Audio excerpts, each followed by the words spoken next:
सांद्रता को व्यक्त करने की फिर सबसे मुख्य विधि जहां से हर बार क्वेश्चन बनता है एमपी बोर्ड में, वो देखिए क्या है, मोलरता। बहुत महत्वपूर्ण क्वेश्चन है और आपको ये क्वेश्चन आना ही चाहिए, सूत्र याद होने चाहिए जिससे आप संख्यात्मक सवाल भी सॉल्व कर सकें। तो चलिए आगे बढ़ते हैं, सांद्रता व्यक्त करने की अगली विधि पर आते हैं और बहुत ही इंपॉर्टेंट विधि है मोलरता। एग्जाम में क्वेश्चन आता है मोलरता को परिभाषित कीजिए, मोलरता को सूत्र सहित परिभाषित कीजिए, या तो ऐसा लिखा आता है। मोलरता के संबंध में सारे पॉइंट फिर मैं आपको बताता हूँ। 2 नंबर के क्वेश्चन को कैसे आप लिखेंगे, 1 नंबर में आया तो कैसे लिखेंगे, सारी चीजें देखिए। ऑब्जेक्टिव भी बनते चले जाते हैं, वैकल्पिक भी बन जाते हैं, खाली स्थान में भी आ जाते हैं, आपको सही जोड़ी में भी आ जाते हैं, तो परिभाषा से आते हैं। मोलरता को दर्शाते हैं कैपिटल एम से, ये लिखा है कैपिटल एम। पहली चीज, मोलरता सांद्रता व्यक्त करने की सबसे सरल विधि है बच्चों, बहुत सरल विधि है, सुविधाजनक विधि है। परिभाषा से स्टार्ट करते हैं। परिभाषा लिखिए, किसी विलयन की मोलरता विलयन के प्रति लीटर या 1000 मिलीलीटर में उपस्थित विलय के देखिए उपस्थित विलय के मोलों की संख्या है। अब काम के शब्द क्या है परिभाषा में, देखिए मोलरता क्या है, तो शब्द है विलयन, ठीक है। अभी आगे एक इकाई और आएगी मोललता, बच्चे इसी में घबरा जाते हैं, मोलरता में कंफ्यूज होते हैं, तो कंफ्यूज नहीं होना है, काम के शब्द पकड़ना है। विलयन के प्रति लीटर, प्रति मतलब 1 लीटर, या 1 लीटर को आप कितना बोलेंगे, 1000 मिलीलीटर में उपस्थित विलय के मोल। अभी अपन ने क्या बोला कि शक्कर पानी में डलती है तो शक्कर विलय है, तो विलय कौन है, शक्कर है, तो शक्कर के मोल है, इसका मतलब ऐसा हुआ, तो विलय के मोलों की संख्या है। तो अब परिभाषा क्या बन गई, किसी विलयन की मोलरता विलयन के प्रति लीटर या 1000 मिलीलीटर में उपस्थित विलय के मोलों की संख्या है। तो पहले तो परिभाषा लिख दी, ठीक है। यदि 1 नंबर का क्वेश्चन आता है तो परिभाषा लिखेंगे और इकाई लिखेंगे। तो देखिए इकाई क्या हो गई, मोलरता की इकाई मोल प्रति लीटर, या लीटर को डेसीमीटर क्यूब भी बोला जाता है, तो क्या लिखा है, मोल प्रति डेसीमीटर क्यूब होती है, ठीक है। ऐसा क्यों लिखा, क्योंकि परिभाषा बोल रही है कि मोल 1 लीटर में है, तो इकाई क्या हो गई, मोल प्रति लीटर। मोल किस में है, 1 लीटर में, तो इकाई क्या हो गई, मोल प्रति लीटर, या क्या हो गई, मोल प्रति डेसीमीटर क्यूब। डीएम क्यूब लिखा है मतलब डेसीमीटर क्यूब लिखा है, तो आप इकाई बता देंगे वहां पे। ये 2 पॉइंट यदि आपने दर्शा दिए हैं तो आपको 1 नंबर मिल जाता है, क्योंकि 1 नंबर के 2 क्वेश्चन आ जाते हैं, तो फिर 2 नंबर का बन जाता है, तो 1 नंबर के हिसाब से। दूसरी चीज, वैकल्पिक क्वेश्चन, सही खाली स्थान आ गया, ठीक है, या सही जोड़ी आ गई, तो आपको लिख देगा कि विलयन के प्रति लीटर में उपस्थित विलय के मोल डैश कहलाते हैं। डैश मतलब क्या कहलाते हैं, मोलरता कहलाती है। तो ऐसा आपको ऑब्जेक्टिव भी मिल जाता है। तो एक क्वेश्चन तो हो गया मोलरता को परिभाषित करना, इकाई हो गई। फिर मोलरता के संबंध में और महत्वपूर्ण पॉइंट, यदि 2 नंबर में जाते हैं तो देखिए महत्वपूर्ण पॉइंट और क्या है, 2 पॉइंट और हैं। फिर आप 2 पॉइंट के आगे आएंगे तो फिर हम सूत्र पे आ जाएंगे। मोलरता के बारे में पॉइंट लिखा है कि मोलरता विलयनों की सांद्रता को निरूपित करने की सबसे सामान्य विधि है, या यह सबसे सामान्य तरीका है। सामान्य मतलब सबसे सरल, ठीक है, सबसे सरल यही है। जितनी अभी आपको पहले विधियां पढ़ाई और अभी आगे जो आएंगे उन सब में सबसे सरल यही है। अगला, ताप में वृद्धि के साथ मोलरता घटती है, इसका मतलब मोलरता ताप पर निर्भर करती है, क्योंकि ताप में वृद्धि के साथ मोलरता घटती है, तो हम क्या बोल देंगे, मोलरता ताप के क्या है, व्युत्क्रमानुपाती है। तो ये बहुत काम के पॉइंट है। ये 4 पॉइंट अभी मोललता में भी आएंगे। मोललता में आएंगे तो आपका मोलरता और मोललता में अंतर भी आ जाएगा, और आपको जैसे ही पता है, आप पुराने पेपर देखेंगे तो मोलरता के बहुत सवाल आए, तो ये 4 पॉइंट याद करने हैं, ठीक है। काम की चीज क्या बताई, मोलरता में आप हमेशा विलयन का उपयोग करेंगे। किसका उपयोग करेंगे, विलयन का। 1 लीटर विलयन लेना है या 1000 मिलीलीटर विलयन लेना है, बस। अब ये 3 शब्द यदि बदल गए तो परिभाषा बदल जाती है, और परिभाषा क्या बदल जाती है आगे अपन समझेंगे। अब आते हैं सूत्रों पर, ठीक है। परिभाषा आपके सामने क्या थी, परिभाषा ये थी कि विलय के मोल 1 लीटर में है, तो देखिए सूत्र क्या बनेगा। गणितीय रूप से यदि मोलरता का सूत्र लिखें तो देखिए मोलरता का सूत्र क्या है, मोलरता का सूत्र है मोलरता बराबर विलय के मोलों की संख्या। मोल कहां पर थे, विलय में थे, मोल कहां पर थे, विलय में थे। तो देखिए मोलरता का सूत्र क्या बन गया, मोलरता बराबर विलय के मोलों की संख्या, मोलों की संख्या को n से दर्शाते हैं, बटे में विलयन का लीटर में आयतन। अभी परिभाषा में क्या लिखा था, मोल 1 लीटर में है, तो ऊपर मोल लिखा और 1 लीटर बटे में लिखा विलेय के मोलों की संख्या बटे विलयन का लीटर में आयतन। अगला सूत्र, अब देखिए अगला सूत्र क्या बनेगा। ठीक है, अगले सूत्र पर आते हैं।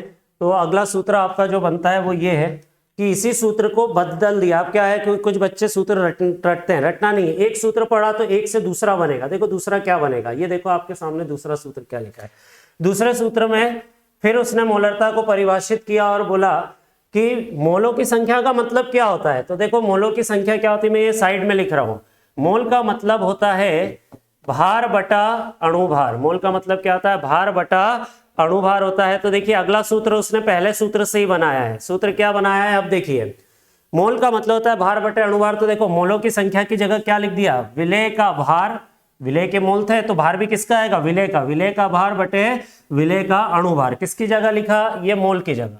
ठीक है, बटे में क्या था, विलयन का लीटर में आयतन था। अब लीटर की जगह यदि मैं मिलीलीटर कर दूंगा, विलयन का मिलीलीटर में आयतन कर दूंगा, तो ऊपर कितने का गुणा हो जाएगा, 1000 का। बस इतना चेंज करना है तो दूसरा सूत्र पहले से ही बन जाएगा।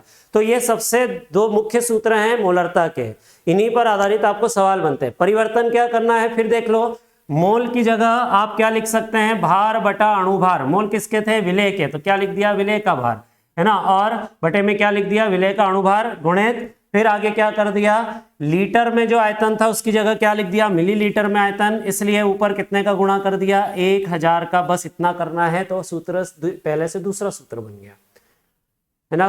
आगे बढ़े तो आप देखिए मोलरता के आधार पर ही अगली विधि जो आती है सांद्रता व्यक्त करने की, उस पर चलते हैं। ठीक है, ये मोलरता हो गई।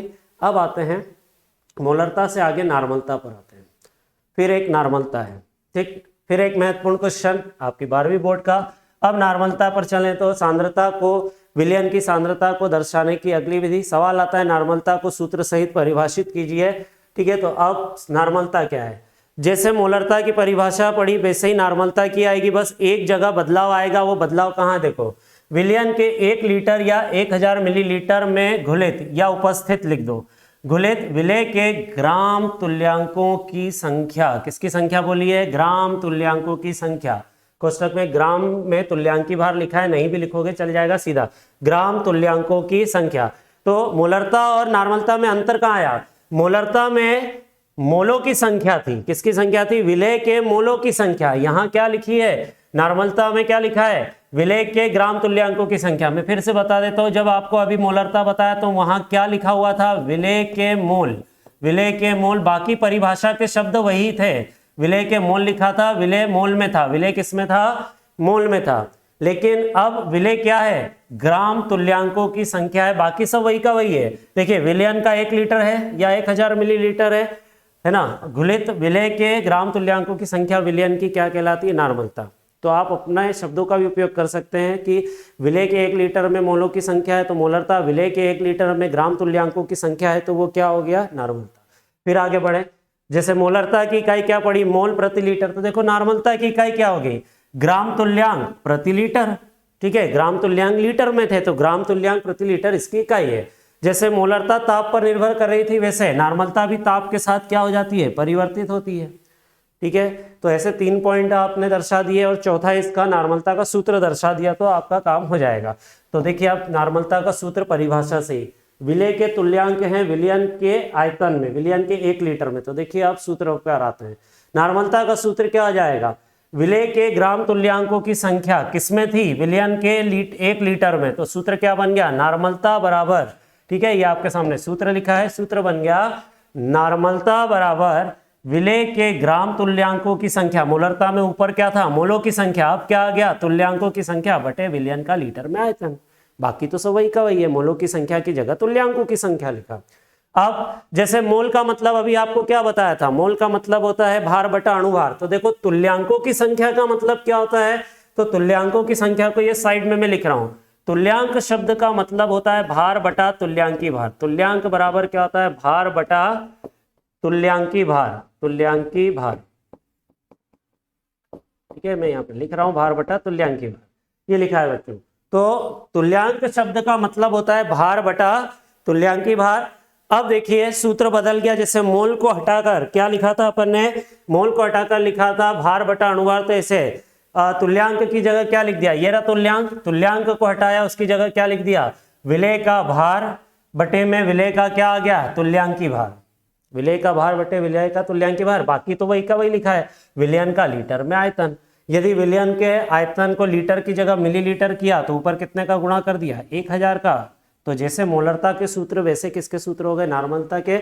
इस आधार पे आपका ये 2 नंबर का क्वेश्चन तैयार हो जाता है। तो नॉर्मलता को सूत्र सहित परिभाषित कीजिए। ठीक है, अब आते हैं सांद्रता को व्यक्त करने की अगली विधि पर। अगली विधि होती है अब कौन सी, तो देखिए नेक्स्ट विधि पर आते हैं। नेक्स्ट विधि कहलाती है मोललता। मोललता को किससे दर्शाते हैं, स्मॉल एम से। मोलरता और मोललता दो अलग शब्द है ना, तो सांद्रता, विलयन की सांद्रता को मोललता के रूप में भी दर्शाया जाता है। अब फिर मोलरता को याद करो, मोलरता में विलयन का 1 लीटर था। ठीक है, तो अब देखो मोलरता और मोललता की परिभाषा में क्या अंतर आएगा। मोललता का मतलब होता है यह, मोललता क्या है, यह विलायक के, क्या लिखा है, विलायक के 1 किलोग्राम या 1000 ग्राम। काम के शब्द क्या है, विलयन नहीं लेना है, क्या लेना है, विलायक। अभी तक अपन विलयन विलयन बोल रहे थे, अब क्या बोलेंगे, विलायक। मोललता में विलायक आता है। ठीक है, तो काम का शब्द विलायक। तो जब आपका ऑब्जेक्टिव बनता है, खाली स्थान बनता है, तो ये ध्यान रखना, विलयन में मोल पूछे हैं तो मोलरता है, और विलायक में मोल पूछे हैं तो वो क्या है, मोललता है। इस आधार पे आपको आंसर याद आ जाएगा एग्जाम में। ठीक है, तो विलायक के अब 1 लीटर नहीं, क्या बोला है, 1 किलोग्राम। देखो यहाँ लिखा है, अपन ने मोलरता में 1 लीटर बोला, यहाँ क्या बोलेंगे, विलायक के 1 किलोग्राम, या क्या बोलेंगे, 1000 ग्राम में उपस्थित। बाकी तो वही शब्द हैं, विलेय के मोलों की संख्या है। तो बस 2 शब्द बदले, 2 चीजें बदली, विलयन की जगह विलायक किया और 1 लीटर की जगह 1 किलोग्राम किया, बस इतना चेंज किया है। बाकी सारे पॉइंट उल्टे आएंगे मोलरता से। उल्टे क्या, अपन ने मोलरता में पढ़ा कि मोलरता सरल विधि है, सामान्य विधि है। देखो यहाँ क्या लिखा है, यह अत्यधिक असुविधाजनक विधि है, मतलब बहुत कठिन विधि है। कारण कि इस विधि में द्रवों का भार लेना पड़ता है। वैसा क्यों बोल दिया, क्योंकि हम तो द्रव किस में नापते हैं, लीटर में, मिलीलीटर में। भार में लेने के लिए हमको उसका घनत्व पता करना पड़ेगा, घनत्व का गुणा आयतन में करेंगे तब जाकर भार आएगा। और हर द्रव का घनत्व अलग अलग होता है, एक जैसा तो सबका होता नहीं है। तो इसलिए घनत्व पता करो, फिर उसका आयतन में गुणा करो, फिर भार निकालो, तो इतना कौन करे। इसलिए बोला है कि मोललता सबसे कठिन विधि हो गई। ठीक है, सांद्रता को एक थी। अब जैसे इकाई पढ़ी, देखो यहाँ पे क्या लिखा है, विलेय के मोलों की संख्या कहाँ पर है, 1 किलोग्राम में। तो इकाई क्या हो गई, मोल प्रति किलोग्राम। मोल किस में है कि 1 किलोग्राम में, तो मोल प्रति किलोग्राम। मोलरता में मोल प्रति लीटर आता है। ठीक है, और आखिरी फिर एक महत्वपूर्ण पॉइंट, मोलरता में पढ़ा था कि वो ताप पर निर्भर करती है, ताप के व्युत्क्रमानुपाती। मोललता में देखो शब्द क्या लिखा है, मोललता ताप के साथ परिवर्तित नहीं होती, मतलब मोललता ताप पर निर्भर नहीं करती। तो ये हो गए मोललता के संबंध में 4 पॉइंट, जो कि आपको 2 नंबर का क्वेश्चन होता है। अब इसके सूत्र पर आ जाते हैं। मोललता का सूत्र क्या है, तो सेम मोलरता जैसा है, बस कहाँ बदलना है, देखो बच्चों मैं बता देता हूँ। कहाँ बदलेंगे अपन इसको, तो यहाँ बदलेंगे। यहाँ मतलब कहाँ, इस जगह पर जो बटे में लिखा है यहाँ बदलेंगे। ठीक है, क्या बदलेंगे आप वो देखो। विलेय के मोलों की संख्या, तो विलेय के मोलों की संख्या तो आएगी ही, क्योंकि विलेय के मोल उपस्थित है विलायक में। बटे में क्या लिखना है, विलायक का किलोग्राम में भार, बस बदला कहाँ है, बटे में बदला है। मोलरता में क्या था, विलयन का लीटर में आयतन, यहाँ क्या बोलेंगे, विलायक का किलोग्राम में भार। किलोग्राम भार की इकाई होती है, तो आयतन नहीं लिखना, भार लिखना है। विलायक का किलोग्राम में भार की इकाई है ना। बटे अब अगला सूत्र क्या आ जाएगा वो देखो, सूत्र से सूत्र बनाना है। एक बेसिक सूत्र परिभाषा से याद किया, तो दूसरा सूत्र क्या आएगा, यदि मैं किलोग्राम को हटाकर ग्राम में भार दर्शा दूं, ये ग्राम में विलायक का भार लिख दूं, किलो नहीं लिखा, क्या लिखा है, ग्राम, तो ऊपर कितने का गुणा करेंगे, 1000 का। 1000 का गुणा क्यों करते हैं, क्योंकि आपने किलो की जगह, किलोग्राम की जगह क्या लिख दिया है, ग्राम लिख दिया है, बस इतना किया है। तो ये दूसरा सूत्र बन गया। तीसरा सूत्र, तो तीसरा सूत्र देखो आगे नीचे आते हैं। अभी आपको बताया था मोल का मतलब क्या होता है, तो मोल का मतलब होता है भार बटा अणुभार। ठीक है, सूत्र में देखिए यहाँ क्या लिखा है, मोल। ठीक है, तो आगे अब बढ़े तो अगला सूत्र क्या आ जाएगा, मैंने मोल हटाया, मोलों की संख्या को हटाकर क्या लिखा, विलेय का भार बटे में विलेय का अणुभार। मोलों की संख्या की जगह क्या लिख दिया, विलेय का भार बटे विलेय का अणुभार। बाकी तो सब वही चल रहा था। ग्राम में विलायक का भार ये रहा, गुणित ऊपर क्या है 1000, तो ये रहा 1000। तो एक से दूसरा सूत्र, दूसरे से तीसरा बना। कहाँ बदला है बस ये पता होना चाहिए आपको, और कुछ नहीं है। तो बच्चों आपको सांद्रता व्यक्त करने की ये विधियां समझ में आई होंगी, परिभाषा समझ में आएगी। तो इसी श्रृंखला में आगे बढ़े तो देखो अगली विधि क्या होती है, फॉर्मलता। फिर बोलता है फॉर्मलता को परिभाषित कीजिए। सेम मोलरता जैसी परिभाषा, बदलना कहाँ पर है ये देखो। फॉर्मलता क्या होती है, तो विलयन की सांद्रता व्यक्त करने की एक और विधि है जिसको F से दर्शाते हैं। फॉर्मलता में क्या लेंगे, विलयन का 1 लीटर, जैसे मोलरता में विलयन का 1 लीटर था ना, तो विलयन के 1 लीटर या 1000 मिलीलीटर में उपस्थित विलय के सूत्र भारों की संख्या, विलय के क्या है, सूत्र भारों की ग्रामों में संख्या। तो अब क्या बदला, अभी तक मोलों की संख्या आया, मोलरता और मोललता में विलय के मोलों की संख्या ले रहे थे। मोललता में भी मोलों की संख्या थी, नॉर्मलता में तुल्यांकों की संख्या थी, तो फॉर्मलता में किसकी संख्या है, सूत्र भारों की संख्या, बस इतना बदला है। ठीक है, तो अब फॉर्मलता क्या हो गई, विलयन का 1 लीटर, इसमें भी विलयन का 1 लीटर है, ध्यान रखना। ठीक है, 1 लीटर या 1000 मिलीलीटर में उपस्थित विलय के सूत्र भारों की संख्या लेनी है, ये याद रखना। और सूत्र भारों की संख्या ले ली तो आप फॉर्मलता से व्यक्त करेंगे। तो इस आधार पे फॉर्मलता का फॉर्मूला, फॉर्मलता इतनी महत्वपूर्ण नहीं है, ज़्यादा सवाल नहीं है, तो इसलिए 2 चीज़ें परिभाषा में मेन शब्द याद होना चाहिए, और दूसरा फॉर्मलता का सूत्र क्या हो जाएगा। तो देखिए फॉर्मलता मतलब विलय के ग्राम में सूत्र भारों की संख्या। अभी देखा ना कि विलय के सूत्र भारों की संख्या किस में उपस्थित है, विलयन में, तो बटे में क्या लिख देंगे, विलयन का लीटर में आयतन, और आयतन को यदि आप मिलीलीटर कर देंगे तो देखिए अगले सूत्र में उसने बटे में विलयन का आयतन मिलीलीटर में कर दिया होगा।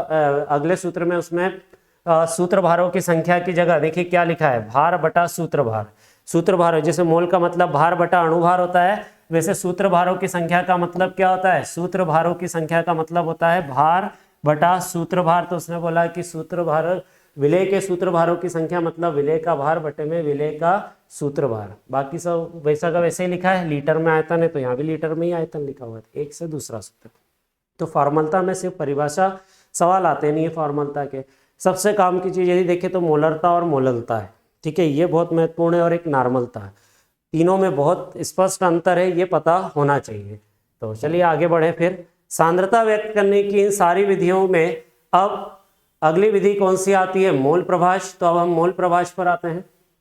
ठीक है, मोल प्रभाष फिर एक और विधि हो गई सांद्रता को व्यक्त करने की। अब ये क्या है, तो देखिए मोल प्रभाष में हमेशा विलयन में 2 घटक होते हैं, एक विलय और दूसरा क्या होता है, विलायक होता है। इतना तो अभी अपन ने पढ़ लिया कि विलयन में 2 ही भाग होते हैं, एक विलय और एक विलायक। तो आप मोल प्रभाष में क्या लिखिए परिभाषा। मोल प्रभाष को पहले तो x से दर्शाते हैं।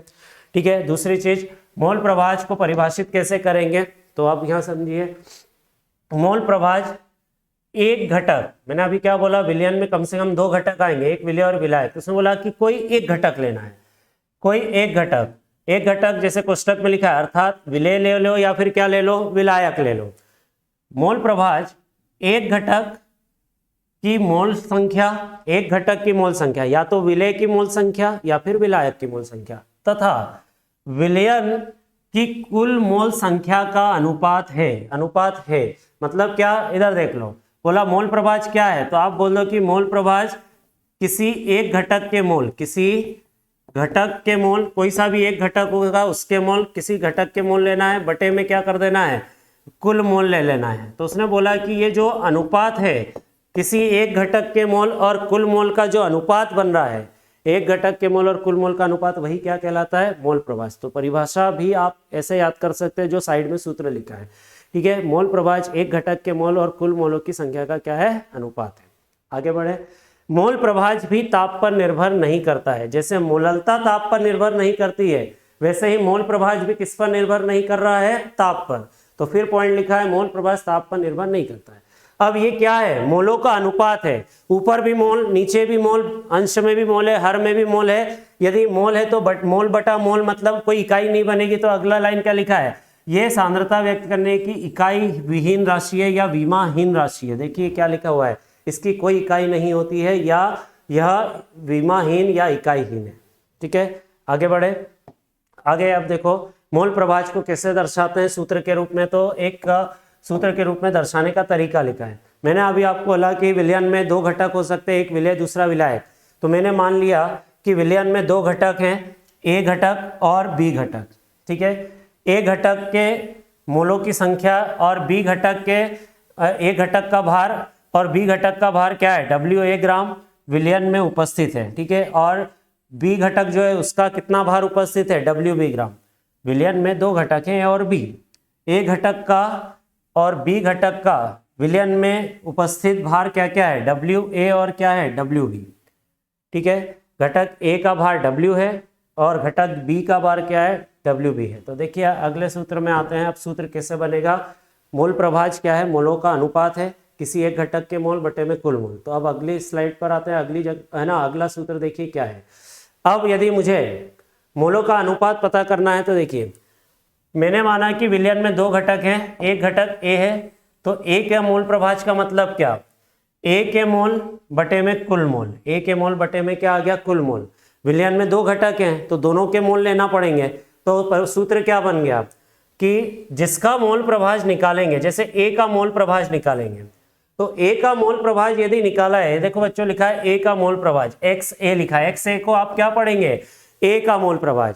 जिसका मोल प्रभाज निकालना है उसी के मोल ऊपर लेना है, तो किसके मोल ऊपर लेंगे, ए के, ठीक है। एन ए का मतलब ए के मोल, एन ए का मतलब क्या हो गया, ए के मोल, ए के मोल हो गया।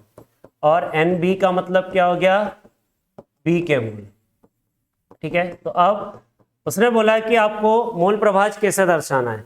ए का मोल प्रभाज, तो ए के मोल बटे में कुल मोल, कुल मोल में क्या आ जाएगा, दोनों के मोलों का योगफल आ जाएगा, ए के मोल प्लस बी के मोल। तो हम लिखेंगे एन ए बटा n a plus n b. B का मोल प्रभाज निकालना है, तो मैंने अभी क्या बोला, जिसका मोल प्रभाज निकालना है उसी के मोल, तो बी के मोल बटे में कुल मोल, कुल मोल मतलब ए के मोल प्लस बी के मोल, ठीक है। तो ऐसा सूत्र बन जाता है मोल प्रभाज का। दोनों घटक के लिए मोल प्रभाज के अलग अलग सूत्र बना सकते हैं। आगे बढ़े, चलिए इसी श्रृंखला में आगे बढ़े तो आगे पढ़ते हैं। विलयन के समस्त घटकों के मोल प्रभाज का योग सदैव एक होता है। मतलब क्या कि विलयन में 2 घटक हैं, ए है और क्या है, बी है। तो उसने बोला कि आप घटक ए का मोल प्रभाज लो, घटक बी का मोल प्रभाज लो, इन दोनों के मोल प्रभाज का योगफल निकालोगे तो हमेशा कितने के बराबर आएगा, 1 के बराबर आएगा। तो उसने पॉइंट क्या लिखा है, विलयन में समस्त घटकों के मोल प्रभाज का योग सदैव कितना होता है, 1 होता है, ठीक है। तो मैंने यहाँ सूत्र के रूप में लिख दिया एक्स ए प्लस एक्स बी बराबर 1। तो यह आपको मोल प्रभाज समझ में आया होगा।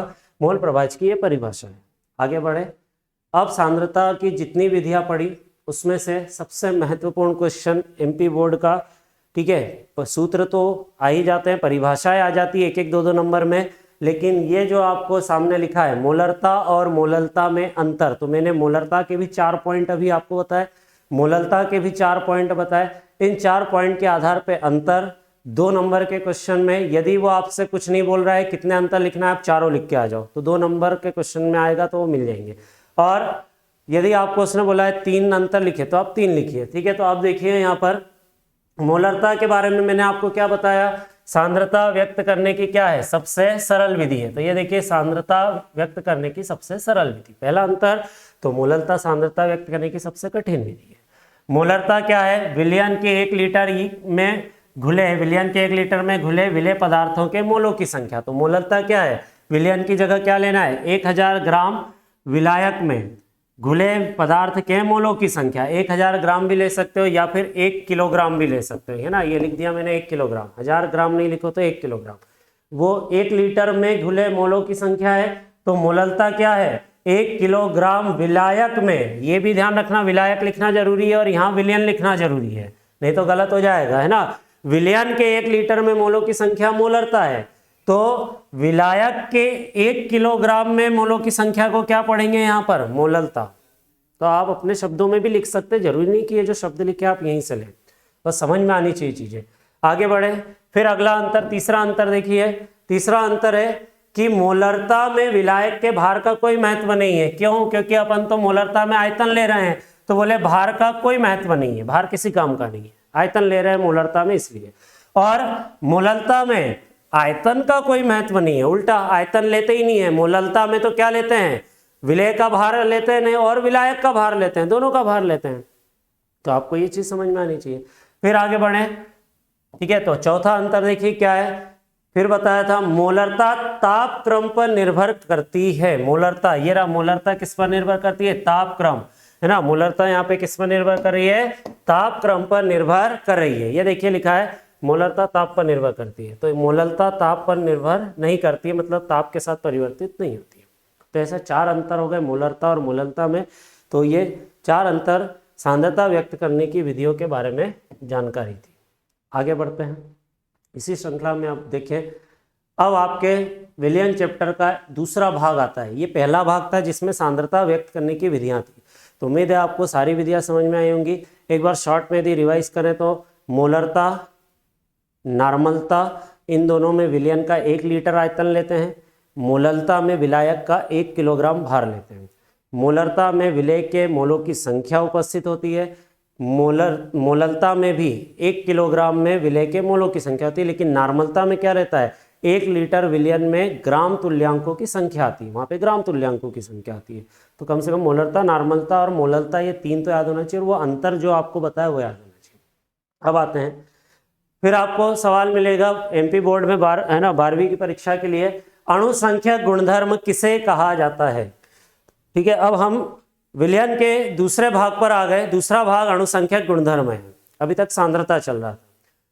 क्वेश्चन आता है अणुसंख्यक गुणधर्म किसे कहा जाता है और ये कितने प्रकार के होते हैं। तो देखिए अणुसंख्यक गुणधर्म सबसे पहले तो अवाष्पशील विलय के लिए ही ज्ञात किया जाता है। तो सबसे पहले तो हम बात करें ये क्या है। अवाष्पशील विलय युक्त तनु विलयनों के कुछ गुण उसके निश्चित आयतन में उपस्थित विलय के कणों मतलब क्या, अणुओं की संख्या पर निर्भर करते हैं, जिन्हें अणुसंख्यक गुणधर्म कहते हैं। देखो बच्चों, नाम क्या लिखा है अणुसंख्यक। परिभाषा रटने की बजाय आप अपने शब्दों में भी लिख सकते हैं। आप उसको ऐसा लिख दो, अणुसंख्यक का मतलब क्या, अणुओं की संख्या। अणुसंख्यक का मतलब क्या, अणुओं की संख्या। तो विलयन के ऐसे गुण, जरूरी नहीं सामने जो लिखा है आप ऐसा लिखो, आप अपने मन से भी लिख के आ जाओगे तो नंबर मिलेंगे। विलयन के ऐसे गुण जो कि विलयन में उपस्थित अणुओं की संख्या पर निर्भर करते हैं क्या कहलाते हैं, अणुसंख्यक गुणधर्म। बस परिभाषा बना देंगे। ठीक, फिर अगले पॉइंट पर आते हैं। आगे क्या लिखा है, अणुसंख्यक गुणधर्म को किसी चीज से मतलब नहीं है, सिर्फ उसको मतलब है अणुओं की संख्या से या कणों की संख्या से, विलयन में कितने कण हैं उससे मतलब है। तो देखो पॉइंट क्या लिखा है, ये गुण विलय की रासायनिक संरचना या संगठन पर निर्भर नहीं करते हैं। मतलब विलय कैसा है, क्या है, कौन है, उससे उसको कोई लेना देना नहीं। ठीक है, संख्या कितनी है उससे मतलब है, इसलिए तो वो अणुसंख्यक है। तो उसने बोला कि अणुसंख्यक गुणधर्म में संरचना और संगठन का कोई मतलब नहीं है, हमको कोई जरूरत भी नहीं है।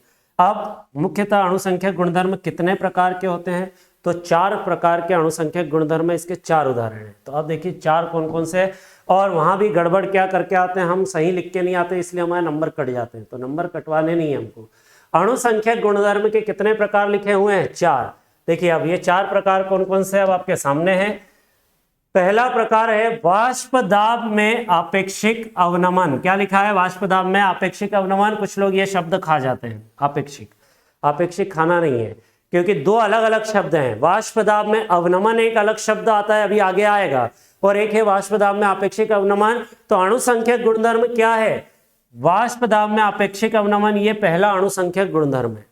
दूसरा अणुसंख्यक गुणधर्म कौन सा होता है, परासरण दाब। दूसरा अणुसंख्यक गुणधर्म कौन सा होता है, परासरण दाब। तीसरा अणुसंख्यक गुणधर्म क्वथनांक में उन्नयन। और चौथा अणुसंख्यक गुणधर्म क्या है, हिमांक में अवनमन। आप बोले सर उन्नयन अवनमन क्या, तो उन्नयन का मतलब वृद्धि, अवनमन का मतलब कमी, और कुछ नहीं है। ठीक है, पर काम की चीज ये, यदि उसने आपको खाली स्थान दिया है, वैकल्पिक क्वेश्चन दिए हैं, तो ध्यान रखना कि वो आपको थोड़ा बहुत कंफ्यूज करता है। उसने आपको बोला निम्न में से अणुसंख्यक गुणधर्म कौन सा होता है, 4 ऑप्शन आपको वैकल्पिक आते हैं। तो याद रखना कि वाष्प दाब में आपेक्षिक अवनमन अणुसंख्यक गुणधर्म है। आपेक्षिक शब्द का होना जरूरी है वहां पर ऑप्शन में। ठीक है, इसी तरह अणुसंख्यक गुणधर्म कौन सा है, एक ऑप्शन में वो आपको परासरण दे देता है, एक में परासरण दाब दे देता है। बहुत से बच्चे परासरण सोचते, परासरण नहीं, परासरण एक अलग प्रक्रिया है। परासरण दाब दूसरा अणुसंख्यक गुणधर्म है। परासरण दाब दूसरा अणुसंख्यक गुणधर्म है, परासरण दाब। तीसरा अणुसंख्यक गुणधर्म क्वथनांक नहीं है, क्वथनांक में उन्नयन अणुसंख्यक गुणधर्म है।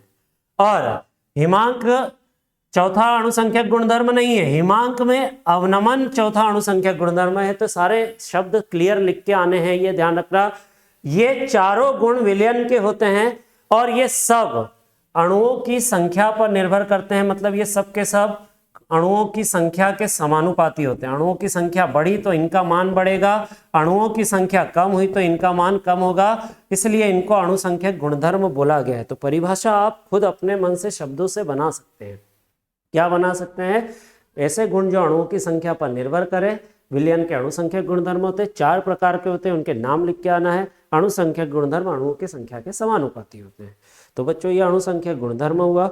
इसी के संबंध में पहला अणुसंख्यक गुणधर्म आता है वाष्प दाब में अपेक्षिक अवनमन। तो देखिए वाष्प दाब में अपेक्षिक अवनमन के बारे में आगे पढ़ते हैं। तो अब पहले वाष्प दाब में अवनमन क्या होता है उस पर आते हैं। अपेक्षिक अवनमन पढ़ने से पहले आपको अवनमन समझ में आना चाहिए कि वाष्प दाब में अवनमन क्या है। ठीक है, एक क्वेश्चन तो मैंने आपको बता दिया, अणुसंख्यक गुणधर्म की परिभाषा पूछ लेते हैं। अगला आगे जो टॉपिक आने वाला है, सवाल आने वाला है, जो क्वेश्चन आता है उसके संबंध में पहले आपको वाष्प दाब में अवनमन क्या होता है वो समझो। वाष्प दाब शब्द कब उपयोग करते हैं?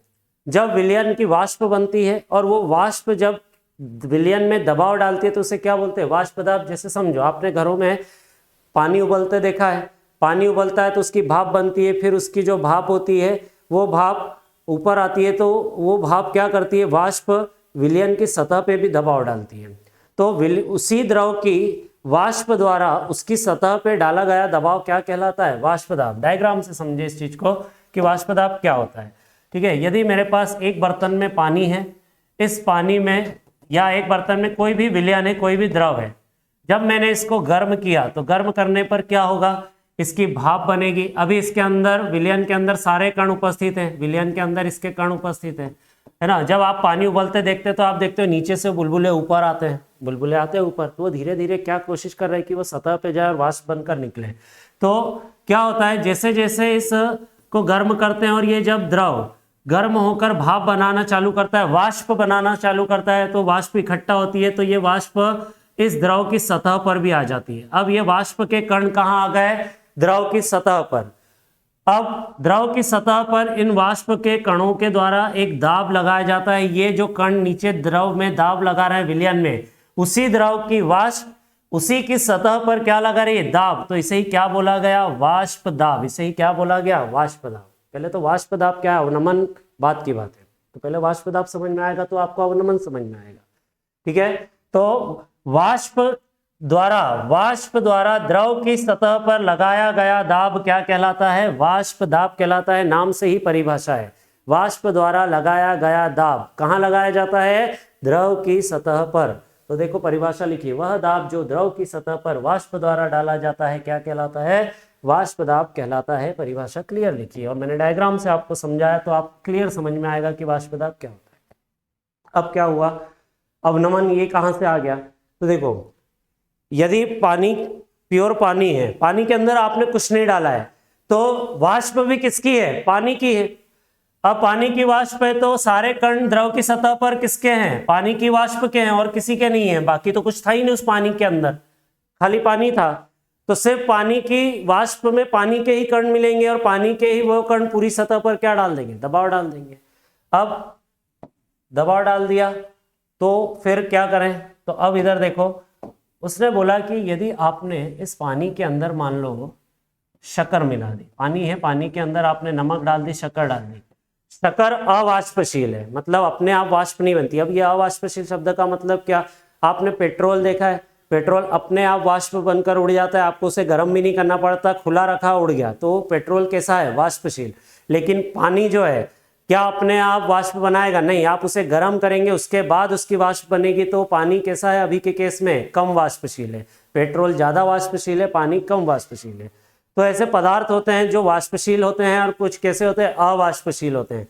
उसी में बात करें शक्कर की, शक्कर को आप खुला रखोगे तो उसकी वाष्प बन रही है क्या? नहीं बन रही है। तो शक्कर कैसा पदार्थ है? अवाष्पशील। तो मैंने क्या किया, इस पानी के अंदर क्या कर दिया? शक्कर डाल दी। शक्कर कैसी है? अवाष्पशील है। अब पानी के अंदर पानी के कण तो हैं, लेकिन पानी के अंदर और किसके कण भी आ गए? शक्कर के कण भी आ गए। पानी के अंदर पानी के कण के अलावा और किसके कण भी आ गए? शक्कर के। तो देखो पानी के अंदर शक्कर के कण भी आ गए, है ना। ये मैं कण जो दर्शा रहा हूँ एस है, ये मान लो शक्कर के कण है, या आप इसको एस लिख लो, जो भी लिखना चाहो, ये शक्कर के। और पानी के कणों को मैं H से दर्शा रहा हूं। ये पानी के कण किसके हो गए? H से। ठीक है, इस पूरे विलयन को गर्म किया तो देखो सतह पर पानी के कण तो रहेंगे ही रहेंगे। ये कण पूरे विलयन में सब जगह होते हैं। सतह पर पानी के कण तो रहेंगे, लेकिन कुछ कुछ जगह पर शक्कर के कण भी उपस्थित रहेंगे, जो यहाँ पर नीचे अंदर की तरफ रहेंगे। ठीक है, जो कहाँ पर रहेंगे? अंदर की तरफ। ये पानी के कण हो गए। मैंने ऊपर ऊपर जो कण बनाए ये किसके बनाए? पानी के। यहाँ नीचे सतह पर किसके कण है? शक्कर के कण है। ठीक है, अब पहले सब जगह पानी के कण थे, तो पानी के सारे कण उसकी सतह पर दाब डाल रहे थे, पूरी 100% सतह पर दाब डाल रहे थे, तो वो पूरा वाष्प दाब था। बीच बीच में ये शक्कर के कण आ गए। शक्कर कैसा है? अवाष्पशील, इसका दाब नहीं लगेगा। अब थोड़ी सी जगह में दाब लगेगा और थोड़ी सी जगह में यदि पानी के कण वाष्प दाब डालेंगे तो पहले पूरा वाष्प दाब लग रहा था, अब थोड़ा सा लग रहा है, तो वाष्प दाब में क्या आ गई? कमी आ गई। क्यों? क्योंकि बीच में किसके कण आ गए? अवाष्पशील के। अवाष्पशील मतलब जिसकी भाप नहीं बन रही थी उसके कण आ गए। अब यदि किसी की भाप ही नहीं बनी है और उसके कण आ गए तो वह दाब तो लगाएगा ही नहीं। अवाष्पशील दाब लगाएगा नहीं तो उतनी जगह खाली रह जाएगी। उतनी जगह खाली रह जाएगी तो थोड़ी सी जगह में ही दाब लग पाएगा। थोड़ी सी जगह में दाब लगा मतलब वाष्प दाब क्या हो गया? कम हो गया। थोड़ी सी जगह में वाष्प दाब लगा मतलब वो क्या हो गया? कम। इसी प्रक्रिया को क्या बोलते हैं? वाष्प दाब में अवनमन। तो वाष्प दाब में कमी क्यों आई? अवाष्पशील विलय मिलाने से। तो देखिए आगे परिभाषा क्या लिखी है। पहली परिभाषा तो वाष्प दाब क्या होता है, वो अब कमी क्यों आई देखो। तो लिखा है जब अवाष्पशील पदार्थ किसी द्रव में घोला जाता है तब द्रव का वाष्प दाब कम हो जाता है। लिख दिया ना उसने, कम हो जाता है। क्या मिलाने से? अवाष्पशील।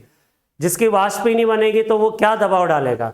तो अवाष्पशील पदार्थ मिलाने से क्या हो जाता है? वाष्प दाब कम हो जाता है। इसे ही क्या कहा जाता है? वाष्प दाब में अवनमन कहा जाता है। तो बच्चों ये वाष्प दाब में अवनमन है। अब इसी से संबंधित वाष्प दाब में आपेक्षिक अवनमन और बाकी सारी चीजें आती हैं। तो बच्चों इस चैप्टर का दूसरा लेक्चर आपको जल्द ही मिलेगा। ये पहले लेक्चर में आपको सांद्रता और अणुसंख्यक गुणधर्म क्या होते हैं इनके बारे में जानकारी पढ़ाएगी। धन्यवाद।